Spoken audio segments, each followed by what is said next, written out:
ఈ రోజు ఈ వీడియోలో పరం సుందరి అనే సినిమా గురించి మాట్లాడుకుందాం. సిద్ధార్థ్ మల్హోత్రా, జాన్వీ కపూర్ లీడ్స్ గా తుషార్ జలోతా డైరెక్షన్ లో వచ్చిన రొమాంటిక్ కామెడీ ఇది.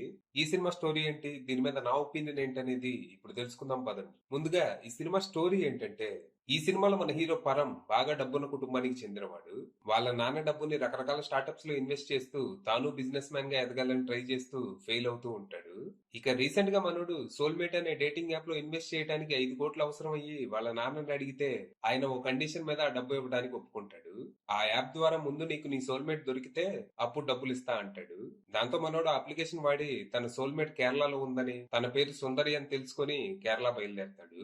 మరి తర్వాత ఏం జరిగింది, అసలు ఈ సుందరి ఎవరు, తన కథ ఏంటి, సుందరి జీవితంలోకి మనోడు ఎంటర్ అయ్యాక ఏం జరిగింది, వీళ్ళ పరిచయం ప్రేమగా మారిందా, కేరళ వచ్చాక మనోడి జీవితంలో జరిగిన మార్పులు ఏంటి అనేది మీరు సినిమా చూసి తెలుసుకోవాలి.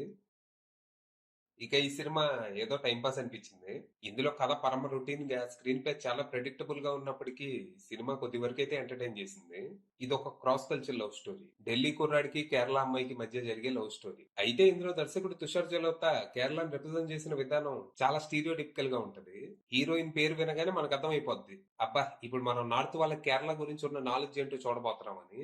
ఇందులో హీరోయిన్ పేరు తేక్కపట్టు సుందరి దామోదరం పెళ్ళై. పేరు ఒకటే సరిపోదా, అయితే తను చేసే పనులు కూడా చూపిస్తామని తనంతట తానే కొబ్బరి చెట్టు ఎక్కి కొబ్బరికాయలు కోసుకొని కొబ్బరి చట్నీ చేసుకుని కూడా తింటదన్నట్టు చూపిస్తారు. ఇది కూడా సరిపోదా, మా దగ్గర ఇంకా చాలా ఉన్నాయని తను ఒక క్లాసికల్ డాన్సర్, అలాగే ఆయుర్వేదం కూడా తయారు చేస్తానని కూడా చూపిస్తారు. జస్ట్ తన క్యారెక్టరే కాదు, దాదాపుగా ఇందులో ప్రతి క్యారెక్టర్ ని స్టీరియో టిపికల్ వేలోనూ ప్రజెంట్ చేశారు. కల్చరల్ రిప్రజెంటేషన్ వరస్ట్ గా ఉన్నా కేరళని మాత్రం చాలా బ్యూటిఫుల్ గా చూపించారు. సంతాన కృష్ణన్ సినిమాటోగ్రఫీ చాలా బాగుండింది. సినిమా నీరసం తెప్పిస్తుంది అనుకున్న ప్రతిసారి విజువల్స్ తో వావ్ అనిపిస్తారు. సినిమాటోగ్రఫీతో పాటు సచిన్ జిగర్ అందించిన పాటలు కూడా బాగున్నాయి. ముఖ్యంగా సెకండ్ హాఫ్ లో వచ్చే హిందీ మలయాళం మిక్స్ సాంగ్ ఒకటి నాకు బాగా నచ్చింది. బ్యాక్గ్రౌండ్ స్కోర్ మాత్రం అంత గొప్పగా లేదు. ఫస్ట్ హాఫ్ లో అయితే కొద్ది వరకు ఇరిటేట్ కూడా చేస్తుంది. హాలీవుడ్ సినిమాల్లో ఇండియా అనగానే అని ఎలా వేస్తారో, ఇక్కడ కూడా ఈ కథ కేరళలో జరుగుతుందని చెప్పడానికి పదే పదే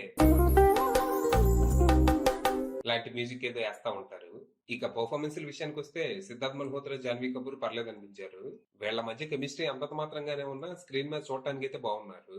ముఖ్యంగా Siddharth Malhotra, he's really charming. Visuals లాగే తను తన చామ్ తో మాయ చేస్తాడు. ఇక మలయాళీ అమ్మాయిగా Janhvi Kapoor just okay, try అయితే చేసింది కానీ అంతగా అయితే కుదరలేదు. మలయాళీగా తను యాక్టింగ్ చేస్తున్నట్టే ఉంటది కానీ నేచురల్ గా అయితే అనిపించదు. ఇక సినిమాలో మిగిలిన ఆర్టిస్టులంతా తమ పాత్రలు పరిధి మేరకు నటించి ఓకే అనిపించారు. ఇక దర్శకుడు తుషార్ జలోతా విషయానికి వస్తే ఆయన పనితనం జస్ట్ ఓకే. కేరళలో మంచి మంచి లొకేషన్లు ఎక్కడ ఉన్నాయని తెలుసుకోవడంతో పాటు అక్కడ మనుషులు ఎలా ఉంటారని కూడా రీసెర్చ్ చేసి కథ డెవలప్ చేసుకుని ఉంటే బాగుండేది. క్రాస్ కల్చర్ లవ్ స్టోరీ అంటే ఊళ్ళో లొకేషన్లు కాదు బాబాయ్. ఫైనల్ గా చెప్పేది ఏంటంటే, ఇది ఒక ఫక్త్ కమర్షియల్ లవ్ స్టోరీ అని ముందే ప్రిపేర్ అయి వెళ్తే సినిమా కొద్ది వరకు టైంపాస్ అనిపించే అవకాశం ఉంది. అది విషయం.